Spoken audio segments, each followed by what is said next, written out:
നമസ്കാരം, ഏവർക്കും study Nifty മലയാളത്തിന്റെ ഡെയിലി മാർക്കറ്റ് ന്യൂസിലേക്ക് സ്വാഗതം. ഇന്ന് ഫെബ്രുവരി 21 വെള്ളിയാഴ്ചയാണ്. ഇന്ത്യൻ വിപണിയെക്കുറിച്ച് പറയുകയാണെങ്കിൽ കഴിഞ്ഞ ഏതാനും ദിവസങ്ങളിലായിട്ട് ഒരു കൺസോൾട്ടേഷൻ ഫേസിലൂടെയാണ് കടന്നുപോയിക്കൊണ്ടിരിക്കുന്നത്. കൃത്യമായിട്ടുള്ള ഒരു ഡയറക്ഷൻ ഇനിയും നമുക്ക് കാണാൻ സാധിക്കുന്നില്ല. ഇന്നൊരു വെള്ളിയാഴ്ച കൂടി ആയതുകൊണ്ട് മാർക്കറ്റ് ഒരു നെഗറ്റീവ് സെന്റിമെന്റ് കാണിക്കുമോ എന്ന് നമുക്ക് കാത്തിരുന്ന് തന്നെ കാണാം.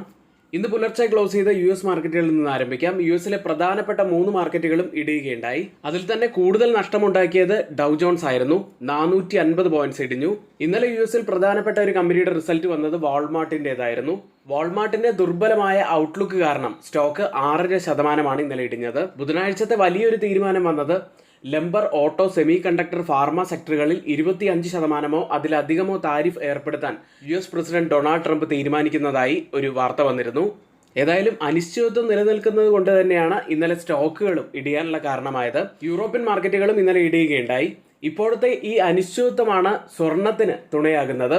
ഗോൾഡ് പ്രൈസ് വീണ്ടും റെക്കോർഡ് ഹൈ ആണ് ഇന്നലെ ടച്ച് ചെയ്തത്. കേരളത്തിലെ സ്വർണ്ണവില പവന് 64,560 രൂപയായിരിക്കുന്നു. ബിറ്റ്കോയിനും ഉയർന്നുകൊണ്ടിരിക്കുന്നു. ബിറ്റ്കോയിൻ ഇപ്പോൾ $98,000 ക്രൂഡ് ഓയിലിലേക്ക് വന്നാൽ തുടർച്ചയായ 3ാമത്തെ ദിവസവും നേട്ടത്തിലാണ് ഇന്നലെ ക്ലോസ് ചെയ്യുന്നത്. ഇനി നമ്മളിവിടെ മാർക്കറ്റ് ന്യൂസ് സെഗ്മെന്റിൽ ഇന്ന് പ്രത്യേകം ഫോക്കസിൽ വെക്കേണ്ട ഒരു സെക്ടറിനെ കുറിച്ച് പറയുന്നുണ്ട്. കാരണം തുടർച്ചയായ 14ാമത്തെ ദിവസവും FMCG സെക്ടർ ഇടിവിൽ തന്നെയാണ്. ഏതായാലും ഒത്തിരിയേറെ പ്രധാനപ്പെട്ട വാർത്തകളുള്ള ഒരു ദിവസം തന്നെയാണ്. വീഡിയോ അവസാനം വരെയും കാണാൻ ശ്രമിക്കുക.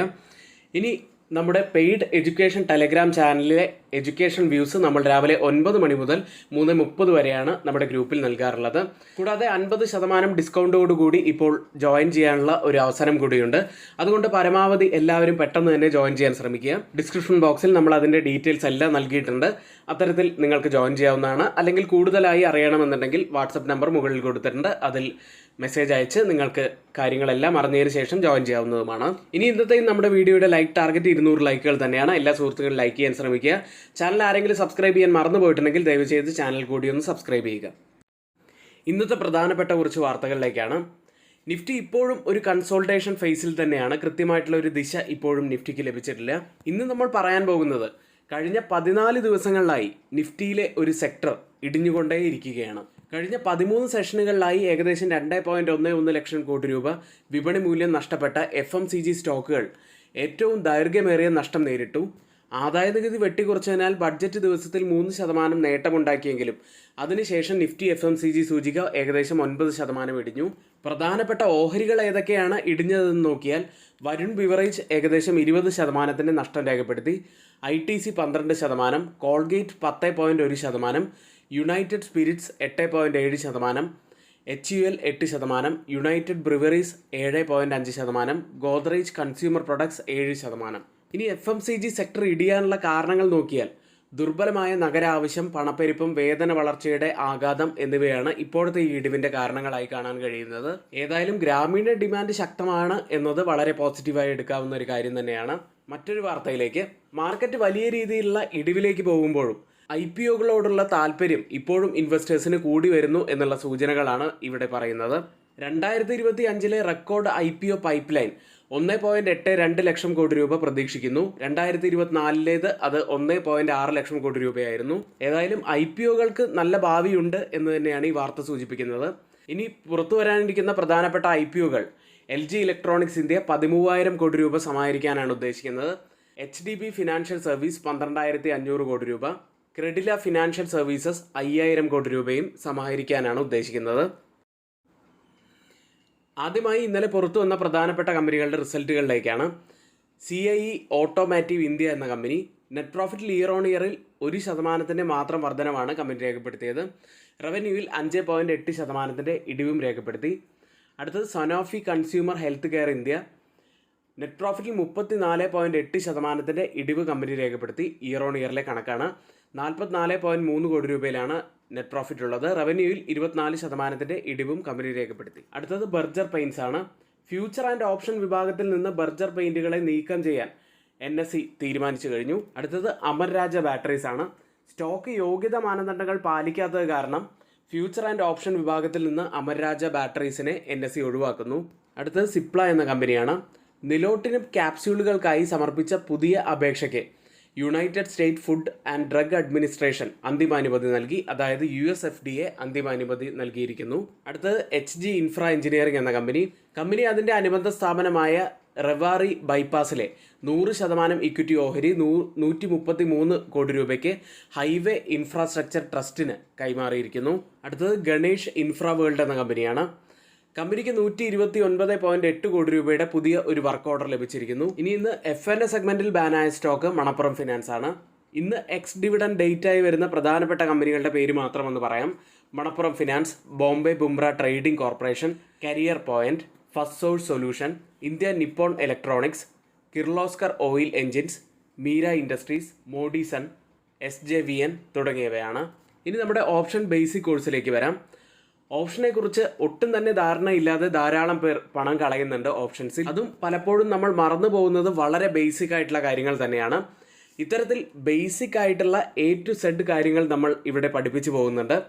അതിനായിട്ട് നിങ്ങൾക്ക് ജോയിൻ ചെയ്യാവുന്നതാണ്. തൊട്ട് മുകളിൽ നമ്മളിവിടെ ഒരു വാട്സപ്പ് നമ്പർ നൽകിയിട്ടുണ്ട്. ആ നമ്പറിൽ മെസ്സേജ് അയച്ച് നിങ്ങൾക്ക് ഈ ബേസിക് കോഴ്സിൽ ജോയിൻ ചെയ്യാവുന്നതാണ്. വെറും 4 ക്ലാസ്സുകൾ മാത്രമാണ് ഈ ട്രേഡിംഗ് ബേസിക് കോഴ്സിൽ ഉണ്ടായിരിക്കുക. 1000 രൂപ മാത്രമാണ് ഫീസായിട്ടും വരുന്നത്. അടുത്തതായി FIDA ആക്ടിവിറ്റിയിലേക്കാണ്. FIs വീണ്ടും വലിയ സെല്ലിങ്ങിലേക്കാണ് ഇന്നലെ പോയത്. 3311 കോടി രൂപയ്ക്ക് സെല്ല് ചെയ്തു. DIs ആവട്ടെ 3908 കോടി രൂപയ്ക്ക് ബൈ ചെയ്ത് മാർക്കറ്റെ പിടിച്ചു നിർത്താൻ ശ്രമിച്ചിട്ടുണ്ട് ഇന്നലെ. ഏതായാലും FIസിന്റെ സെല്ലിംഗ് വലിയ ആശങ്കയുണ്ടാക്കുന്ന കാര്യം തന്നെയാണ്. ഏഷ്യൻ മാർക്കറ്റുകളിലേക്ക് ഇന്ന് ജപ്പാൻ മാർക്കറ്റാണ് ഫോക്കസിലുള്ളത്. ജപ്പാനിലെ ഇൻഫ്ലേഷൻ റേറ്റ് 2 വർഷത്തെ ഏറ്റവും ഉയർന്ന നിലയിലേക്ക് എത്തിയിരിക്കുന്നു. ഈ ഇൻഫ്ലേഷൻ ഡാറ്റയ്ക്ക് ശേഷം ജപ്പാൻ മാർക്കറ്റ് നിക്കി ഇടിവിലാണ്, 0.40% ഇടിവിൽ. കോസ്പി മാർക്കറ്റ് 0.35% ഇടിവിലും ട്രേഡ് ചെയ്യുന്നു. ഗിഫ്റ്റ് നിഫ്റ്റി ഇപ്പോൾ ട്രേഡ് ചെയ്യുന്നത് 22,879 എന്ന നിലയിലാണ്. 29 പോയിന്റ്സ് ഡൗൺ സൈഡിലാണ് ഇപ്പോൾ ട്രേഡ് ചെയ്യുന്നത്.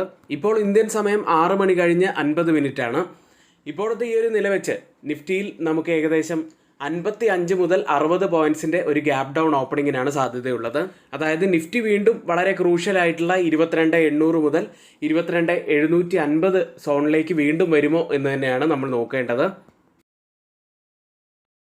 ഓയിൽ പ്രൈസുകളിലേക്ക് തുടർച്ചയായ 3ാമത്തെ ദിവസവും ഓയിൽ പ്രൈസുകൾ ഉയർന്നു. ഗ്യാസോലിൻ ഡിസ്റ്റിലേറ്റ് സ്റ്റോക്കുകൾ ഇടിഞ്ഞതായി US ഡാറ്റ കാണിക്കുന്നു. ഇത് തന്നെയാണ് ഇന്നലത്തെ നേട്ടത്തിന് കാരണമായത്. ബ്രന്റ് ഫ്യൂച്ചേഴ്സ് ഇപ്പോൾ ട്രേഡ് ചെയ്യുന്നത് $76.69 പെർ ബാരൽ എന്ന നിലയിൽ 0.12% നേട്ടത്തിലാണ്. WTI ഉള്ളത് $72.67 പെർ ബാരൽ എന്ന നിലയിൽ 0.26% നേട്ടത്തിൽ ട്രേഡ് ചെയ്യുന്നു.